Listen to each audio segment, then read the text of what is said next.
শব্দসুৰ সাধনা কেন্দ্ৰ টেঙাবাৰীৰ উদ্যোগত টেঙাবাৰী গাঁও পঞ্চায়তৰ সভাগৃহত অনুষ্ঠিত হয় কোচ ৰাজবংশী ভাষা, কৃষ্টি আৰু নৃত্যৰ কৰ্মশালা। কোচ ৰাজবংশীৰ বৈৰাৱতী আৰু বাস নৃত্যৰ ওপৰত অনুষ্ঠিত হয় এই কৰ্মশালা। 6 জুলাইৰ পৰা আৰম্ভ হোৱা 5 দিনীয়া কৰ্মশালা সামৰণি পৰে 10 জুলাইত। কৰ্মশালাত প্ৰশিক্ষকৰ দায়িত্বত থাকে কোকৰাঝাৰৰ বিশিষ্ট কণ্ঠশিল্পী আৰু নৃত্য পৰিচালক শ্ৰী প্ৰীতম কোচ আৰু আনগৰাকী কোকৰাঝাৰৰ স্বামী যোগানন্দগিৰি কলেজৰ শক্তি আশ্ৰমৰ অসমীয়া বিভাগৰ সহ অধ্যাপক ডক্টৰ তৰুণ চন্দ্ৰ ৰায়। অঞ্চলটোৰ 5খন কোচ ৰাজবংশী আঞ্চলিক সন্মিলনীৰ সহযোগত অনুষ্ঠিত হয় এই কৰ্মশালা। উক্ত কৰ্মশালাত অঞ্চলটোৰ বিশিষ্ট সমাজসেৱক আৰু শিল্পী সাহিত্যিক উপস্থিত থাকি সামৰণি অনুষ্ঠানৰ সৌষ্ঠৱ বহায়। সামৰণি অনুষ্ঠানৰ মুকলি সভাখন আঁতৰে প্ৰবীণ পৰাণ ডেকা, সভাপতিত্ব কৰে বালিপুতা কোচ ৰাজবংশী সন্মিলনৰ প্ৰাক্তন সভাপতি বাসৱ ডেকা আৰু পৰিচালনা সমিতিৰ সঞ্চালকৰ দায়িত্ব অৰ্পণ কৰে জীৱন্তু চৌধুৰীয়ে। দৰং জিলাৰ টেঙাবাৰীৰ পৰা ভুৱন বনিয়াৰ ৰিপৰ্ট, AIN লাইভ। আজি এই টেঙাবাৰী অঞ্চলত যিটো কোচ লোকনৃত্য আৰু ভাষা সাহিত্যৰ 5 দিনীয়া কৰ্মশালা পাতিছে, খুবেই ভাল কথা। জাতি একটা বাচি থাকিব লগা হ'লে প্ৰথমতে আমাৰ নিজৰ পৰিচয় লাগিব, নিজৰ কালচাৰটো বাচি ৰাখিব লাগিব আৰু লগতে আমাৰ সাজপাৰ আৰু ভাষাটো লাগিব।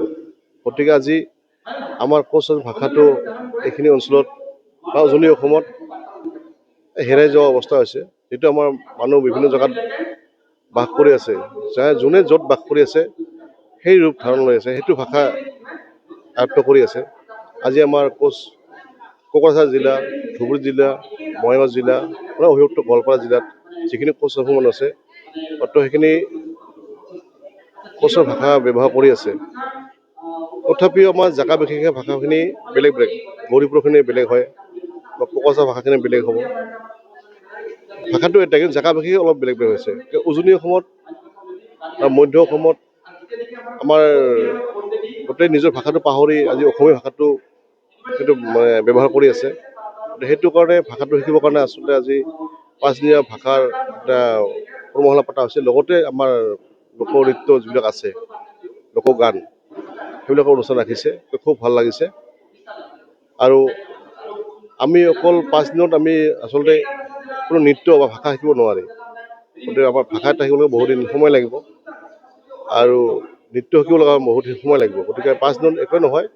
অকল তথাপিও যিখিনি মানুহ আগলৈকে ওলাই আহিছে নিজৰ ভাষাটো শিকাৰ কাৰণে, নিজৰ জাতিৰ পৰিচয় দিবৰ কাৰণে যিখিনি ওলাই আছে, খুব ভাল লাগিছে। আচলতে এনেকৈ ওলাই আহিব লাগিব, জাতিটো বচাব লাগিব। আৰু আমি প্ৰথমতে নৃত্য, কলা, কৃষ্টি আমি লাহে লাহে আগবাঢ়ি যাব লাগিব। আমি প্ৰথমতে নৃত্যখিনি ল'ব লাগিব, কাৰণ নৃত্যখিনি লোৱাৰ লগতে কি হয়, আৰু নৃত্যৰ মাজত গানটো থাকে, সেইটোৱে ভাষা আমাৰ, সেই গানটোতে ভাষাটো লুকাই থাকে। গতিকে আমি আমাৰ এই কালচাৰবিলাক বাছি ৰাখিলে আচলতে প্ৰথমতে আমি এই সাজপাৰটো আহি যাব তাতে, তেনেকেই বস্তুখিনি আমি আগত লৈ যাব পাৰিম। চৰকাৰৰ কি আহ্বান জনাব যে ভাষা কৃষ্টিৰ বৃহত্তৰ এটা জাতি, যিটো কোচ ৰাজবংশী বিলুপ্ত হৈছে ভাষাটো, এইটো অসম চৰকাৰ বা ব্ৰিটিছ চৰকাৰৰ যোগেদি যিটো ভাষা জীয়াই ৰাখিবৰ কাৰণে বিশেষ ব্যৱস্থা কি ক'ব? হয়, আমাৰ ভাষাটো বাছি আচলতে প্ৰথমতে আমি চৰকাৰক এইখিনি আহ্বান জনাওঁ। আমাৰ যদি আমাৰ স্কুলত বা ক্লাছৰ পাঠ্যক্ৰমত যদি আমাৰ কোচৰ ভাষাৰ এটা ৰখা হয়, সেইটো আমাৰ হয়তো তাতে আমাৰ ভাষাখিনি শিকিব পাৰিব। তেনেকৈ নহ'লে নহ'ব। আৰু লগতে আমাৰ আচলতে আমাৰ নিজৰ মানুহখিনি আগবাঢ়ি আহিব লাগিব, জাতিটো বাছি ৰাখিব লাগিব। গতিকে আমাৰ যিখিনি লোককৃষ্টি, লোকনৃত্য আছে, এইবিলাক বাছি ৰাখিলে হয়তো ভাষা, তাৰ মাজতে ভাষাটো বাছি ৰাখিব লাগিব। কৃষ্টি সংস্কৃতি ভাষা বা সাজপাৰৰ বিষয় যিহেতু দেখা গৈছে যে কিছুমান প্ৰগ্ৰামতহে ড্ৰেছ পিন্ধা হয়, সেইটো যাতে সাজপাৰ কমি থকা দেখা নাযায়, তেখেতক আপুনি কি আহ্বান জনাব?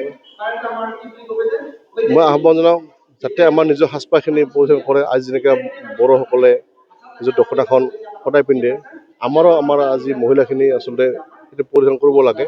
আৰু এইটোৱে আহ্বান জনাওঁ মই। অকল আমাৰ নৃত্যশিল্পীখিনি নাচি থাকিলে নহ'ব, আমাৰ ঘৰৰ পৰা বাহিৰলৈকে বা যিকোনো অনুষ্ঠানত গ'লে আমাৰ পাতানিখন পৰিধান কৰে, আৰু পাতানিখন পৰিধান কৰিলে তেতিয়াহে পৰিচয় থাকিব। আজি আমাৰ ইতিমধ্যে বহুতে পৰিধান কৰে, কিন্তু আচলতে ঘৰতো সদায় পৰিধান কৰিব লাগে। আপোনাৰ এয়া যে টেঙাবাৰীত আহিছে, আজি উদ্যোক্তাসকল লগ পাইছে, আপোনাৰ অনুভৱটো কেনেকুৱা হৈছে ইয়াত আহি? আচলতে কি ক'ম, এইটো মানুহখিনি আচলতে আগ্ৰহী আছে, কিন্তু সেইখিনি বস্তু পোৱা নাই, আচলতে গম পোৱা নাই। মানুহখিনি গম পালে নিশ্চয় হ'ব। আজি নিজে অনুভৱ কৰিব পাৰিছে আমি যে কোচ ৰাজবংশী জনগোষ্ঠী হওঁ এইমানে অনুভৱ কৰিব পৰা নাই। কিন্তু আজি অনুভৱ কৰিব পৰাৰ কাৰণে হয়তো আজি মাতি আনিছে, কৰ্মশালা দিছে, বস্তুখিনি মানে ভাষাটো কি জানিব বিচাৰিছে বা নৃত্যটো কি কি আছে সেইটো জানিব বিচাৰিছে। সেইটো ভাল লাগিছে আৰু আপুনি কি মেছেজ দিব? মেছেজটো এইটোৱে মই আমাৰ মানুহখিনি আগবাঢ়ি আহক। আচলতে যিকোনো বস্তু আগবঢ়াব হ'লে প্ৰথম কালচাৰতে আগবঢ়াব লাগিব।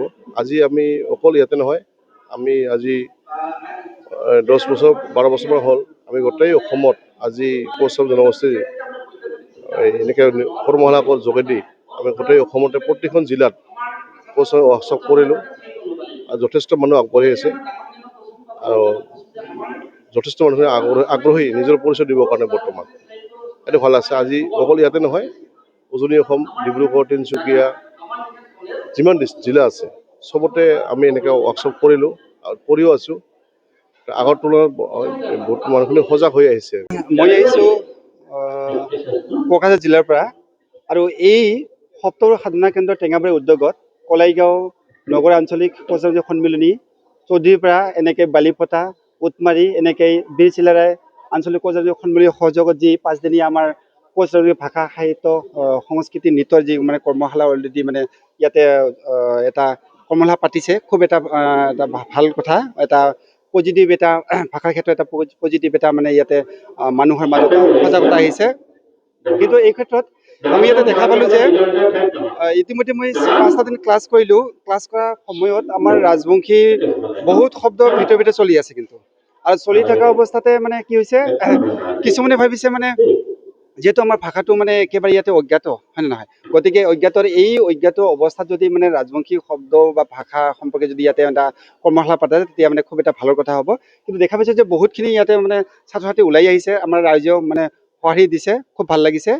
আৰু ইয়াৰ উপৰি যদি এই অঞ্চলত মানে অঞ্চলটো বহুত ডাঙৰ, কেৱল আমাৰ দৰং বা ওদালগুৰি এইখিনিতে নহয়, অসমৰ ইমূৰ পৰা সিমূৰলৈ বহুত আমাৰ কোচ ৰাজবংশী মানুহ আছে আৰু তেওঁলোকে যদি এই ক্ষেত্ৰত বিভিন্ন অঞ্চলত মানে এটাকৈ সময় অনুযায়ী বা পৰিস্থিতি সাপেক্ষে যদি একোটাকৈ কৰ্মশালা স্থাপন কৰে বা মানে পাতে, খুব এটা ভাল কথা হ'ব। কাৰণ ভাষা এটা হৈছে এটা জাতিৰ মানে পৰিচয়। মাতৃভাষা নাথাকিলে এটা জাতি কেতিয়াও এখন মানে ৰাষ্ট্ৰত বা এখন ৰাজ্যত মানে এটা স্বীকৃতিপ্ৰাপ্ত মানে জাতি হিচাপে পৰিচয় দিব নোৱাৰে। ইয়াৰ উপৰি যিহেতু লোক সংস্কৃতি আমাৰ আছে আৰু লোক সংস্কৃতি আমাৰ কোচ লোক সংস্কৃতি বহুত চহকী। আমি মানে এই মানে লোক সংস্কৃতি বা আমাৰ গীত নৃত্যবিলাক পৰিৱেশন কৰি আমি শেষ কৰিব নোৱাৰা এটা মানে ইমান চহকী মানে আছে, আমি মানে ভাবিবই নোৱাৰোঁ এনেকুৱা।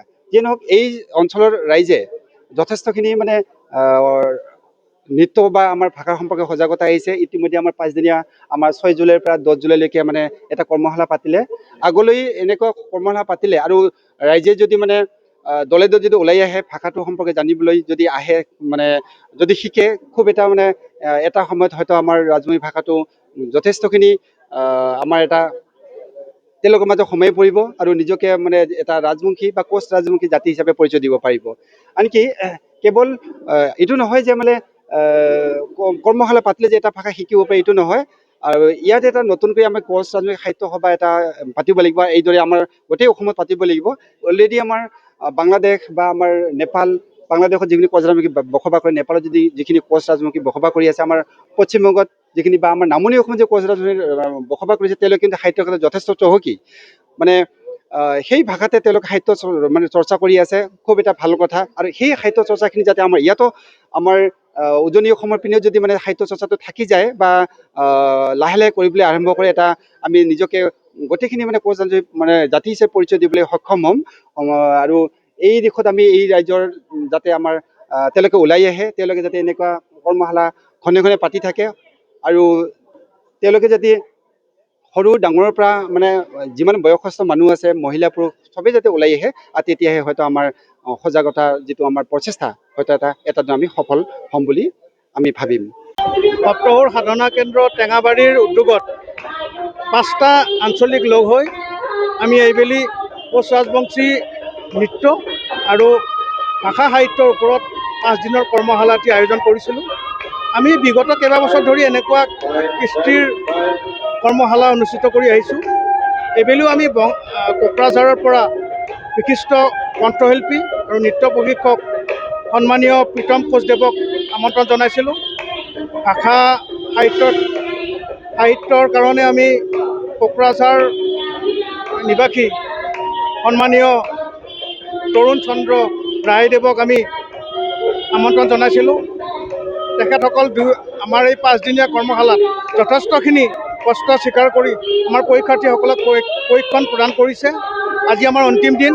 আমি এই অন্তিম দিনত ভেৰগাঁও জিলা আৰু দৰং জিলাৰ কোচ ৰাজবংশী সন্মিলনীৰ বিষয়ববীয়া, যুৱ ছাত্ৰ সন্মিলনীৰ বিষয়ববীয়াসকলক আমন্ত্ৰণ জনাইছিলোঁ। তেখেতসকল আমাৰ মাজত আহি উপস্থিত হৈছে। আমি সপ্তহৰ সাধনা কেন্দ্ৰৰ তৰফৰ পৰা আজি সকলোকে অভিনন্দন জ্ঞাপন কৰিছোঁ আৰু অনাগত দিনত আমাৰ এই সামান্য অৰিহণা যদি ভৱিষ্যতে কামত আহে আমি নিশ্চয় কৃতাৰ্থ হ'ম। যোৱাবেলিও আমি কোচ ৰাজবংশীৰ কুচান নৃত্য, কাৰ্তিকা, হুদুম নৃত্যৰ কৰ্মশালা কৰিছিলোঁ। অভিভাৱকসকলেও যথেষ্টখিনি সঁহাৰি দিছিল। তেখেতসকলে নিজৰ সন্তানক ইয়ালৈ আহিবলৈ যথেষ্টখিনি উৎসাহিত কৰিছিল। এতিয়া খেতিৰ সময় তেওঁলোক উপস্থিত হ'ব পৰা নাই, কিন্তু সন্তানসকলক তেখেতসকলে পঠিয়াইছে। তেখেতসকলে কৈছে যে যদিও আমাৰ খেতিৰ বতৰ আমি যাব পৰা নাই, আমাৰ কিন্তু সন্তানক আপোনালোকক আমি দিছোঁ। অনাগত দিনত তেখেতসকলে যাতে আমাৰ এই ভাষা সংস্কৃতিৰ ক্ষেত্ৰত অকণমান হ'লেও অৰিহণা যোগাব পাৰে, তাৰ কাৰণে আমি সদায় প্ৰস্তুত থাকিম। ধন্যবাদ। ইয়াৰ পৰা কি মেছেজ পঠাব সমগ্ৰ আমি এইটোৱে বিচাৰোঁ যে যিহেতু কোচ ৰাজবংশী জনগোষ্ঠী অসমৰ এটি বৃহৎ জনগোষ্ঠী, কিন্তু জনগোষ্ঠীটো যথেষ্ট পিছ পৰি আছে। এই অসমত ভাষা সংস্কৃতিৰ ক্ষেত্ৰত কিন্তু যথেষ্ট পিছ পৰি আছে। উজনিৰ ফালে আমাৰ এইফালে যথেষ্ট কৃষ্টি সাহিত্যৰ ক্ষেত্ৰত যথেষ্ট পিছপৰা। সেই ক্ষেত্ৰত আমি অনাগত ভৱিষ্যতত যাতে এনেকৈ কৰ্মশালা পাতি বা অন্যান্য অনুষ্ঠানৰ জৰিয়তে কিছু হ'লেও আমাৰ ভাষা সংস্কৃতি আমি বাহিৰত প্ৰচাৰ কৰিব পাৰোঁ, তাৰ এটা সামান্য প্ৰয়াস আমাৰ। হয়, নমস্কাৰ। মই ক'বলৈ বিচাৰিছোঁ এইটোৱেই যে আমি টেঙাবাৰী সপ্তসুৰ সাধনা কেন্দ্ৰৰ উদ্যোগত আমাৰ এই অঞ্চলৰ ভেৰগাঁও ডিষ্ট্ৰিক্ট জিলা কোচ ৰাজবংশী সন্মিলনীৰ অধীনৰ 3টা আঞ্চলিক আৰু দৰং জিলা কোচ ৰাজবংশী সন্মিলনীৰ 3টা আঞ্চলিক এনেকৈ মিলি আৰু ৰাইজৰ সহযোগত এই কোচ ৰাজবংশীৰ ভাষা কৃষ্টি আৰু লোকনৃত্যৰ কৰ্মশালা 5 দিনীয়াকৈ আমি অনুষ্ঠিত কৰিছোঁ ৰাইজৰ সহযোগত।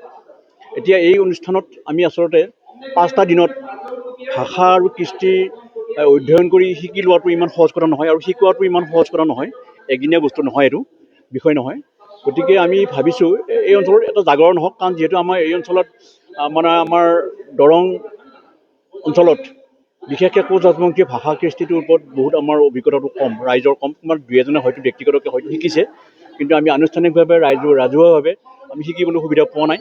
সেয়ে ভাবিছোঁ এইবাৰ আমি যিকোনো প্ৰকাৰে গৰম বন্ধৰ সময়তেই, স্কুলবিলাকৰ গৰম বন্ধৰ সময়তেই আমি ভাবিছোঁ যে 5 দিনীয়াকৈ হ'লেও কৰ্মশালা এটা অনুষ্ঠিত কৰি আমাৰ এই অঞ্চলত কোচ ৰাজবংশী ভাষা কৃষ্টি সম্পৰ্কত অলপ অধ্যয়ন কৰি ৰাইজে উপকৃত হওক, সেই ভাবি আমি অনুষ্ঠানটো উদযাপন কৰিলোঁ। সেয়েহে গতিকে এই অনুষ্ঠানটোত আচলতে সহযোগ আমাৰ সম্পূৰ্ণ আচাম ৰাইজৰ কোচ ৰাজবংশী সন্মিলনীৰ বিভিন্ন আঞ্চলিকৰ পৰা আহি আমাক সহযোগ কৰিছে, জিলাৰ পৰা আহি সহযোগ কৰিছে, দৰং জিলাৰ পৰা আহি সহযোগ কৰিছে, ভেৰগাঁও জিলাৰ পৰা আহি সহযোগ কৰিছে। গতিকে আমি সকলোকে ধন্যবাদ দিছোঁ। আৰু আমাৰ ছাত্ৰ ছাত্ৰী অৱশ্যে বহুত হ'ব লাগিছিল যদিও এই সময়ত বাৰিষা সময়, আমাৰ মহিলাসকলক আমি খবৰ দিয়া হৈছিলে, মহিলাসকলেও বিভিন্ন খেতিপথাৰৰ ব্যস্ততাত তেখেতসকলে আহিব নোৱাৰিলে। তাৰ বাবে আমি আচলতে দুখ প্ৰকাশহে কৰিছোঁ, কিন্তু হ'লেও আমাৰ ছাত্ৰ ছাত্ৰী যিখিনি আহিছে সুন্দৰভাৱে তেওঁলোকে মনোযোগ দি এই অনুষ্ঠানৰ এই বিষয়বিলাক আৰু শিকি লৈছে। আজি কোকৰাঝাৰৰ পৰা নৃত্যশিল্পী বা কণ্ঠশিল্পী প্ৰীতম কোচ আহিছে, আপুনি কি শুভেচ্ছা বাৰ্তা প্ৰেৰণ কৰিব তেখেতসকলক আমি ধন্যবাদ জ্ঞাপন কৰিছোঁ, কাৰণ তেখেতসকলে সুদূৰ বঙাইগাঁও কোকৰাঝাৰৰ পৰা আহি আমাৰ এই পিছপৰা অঞ্চলৰ এই ভাষা কৃষ্টিৰ ওপৰত জ্ঞান দিবলৈ আহিছে। সঁচাকৈ অশেষ কষ্ট স্বীকাৰ কৰি তেখেতসকলে আমাৰ ডক্টৰ তৰুণ চন্দ্ৰ ৰয়, তেখেত অধ্যাপক এখন বিদ্যালয়ৰ, তেখেতে আহি ভাষা কৃষ্টি অধ্যয়নৰ ক্ষেত্ৰত আমাক শিকাইছে। আৰু কোচ ৰাজবংশীয় লোকনৃত্যৰ ক্ষেত্ৰত পাকৈত লোকনৃত্য শিল্পী প্ৰীতম কোচেও আমাক সুন্দৰভাৱে আমাৰ শিল্পীসকলক আহি শিক্ষাদান প্ৰদান কৰিছে। তেখেতসকলক আমি ধন্যবাদ জ্ঞাপন কৰিছোঁ। আৰু তেখেতসকলৰ জৰিয়তে যাতে আমাৰ এই যে শিকি লোৱা বিষয়খিনি আমাৰ এই দৰং বা ভেৰগাঁও ডিষ্ট্ৰিক্টৰ আমাৰ শিল্পীসকলক বা ৰাইজক আমি এইসকলে আমি নিশ্চয় জ্ঞান দিব পাৰিম। এই আলমতে আমি তেখেতসকলক জ্ঞান দিব পাৰিম ৰাইজক, আমি আশা ৰাখিছোঁ এইখিনি। অনাগত ভৱিষ্যত কি সংকল্প কৰিছে যিটো প্ৰচাৰবংশীয় যিটো কৃষ্টি সংস্কৃতি ভাষা এইবিলাকৰ উত্থান ধৰি ৰাখিবৰ কাৰণে বা জীপাল কৰি ৰাখিবৰ কাৰণে কি সংকল্প কৰিছে, কি ব্যৱস্থা গ্ৰহণ কৰিব? আমি বিভিন্ন আঞ্চলিকৰ জৰিয়তেতো আমাৰ জিলাবিলাকে চেষ্টা চলাই আছে। ভেৰগাঁও জিলাই চেষ্টা চলাইছে, নৃত্যশিল্পীসকল ব্যস্ত কৰাই তেওঁলোকক লগাই আমাৰ শিল্পীসকলক শিকাইছে। বা দৰং জিলাৰ ক্ষেত্ৰতো দৰং জিলাইও চেষ্টা কৰিছে, বিভিন্ন শিল্পী মাতি আনি লোকনৃত্যৰ শিল্পী মাতি আনি প্ৰশিক্ষণ দিয়াইছে, সুন্দৰভাৱে হৈছে। আমি ভাবিছোঁ যে এই ভাষা কৃষ্টিটোৰ জৰিয়তে আচলতে আমি এই যে এটা চৰকাৰৰ ওচৰত আমি দাবী জনাই আহিছোঁ, কিন্তু আমাৰ ভাষা কৃষ্টিটোৰ ক্ষেত্ৰত আমাৰ অলপ দুৰ্বল হৈ আছে। কিন্তু আমি সবল কৰি উঠাই লৈ গৈ ধুনীয়াকৈ আমি জাতিৰ কাৰণে, জাতিৰ ন্যায্য প্ৰাপ্যৰ কাৰণে আমি দাবী জনাব আমি সুন্দৰভাৱে পাৰিম। আশা ৰাখিছোঁ ৰাইজৰ সহযোগ হ'ব। যিকোনো খবৰ আৰু বিজ্ঞাপনৰ বাবে যোগাযোগ কৰক 7896121996।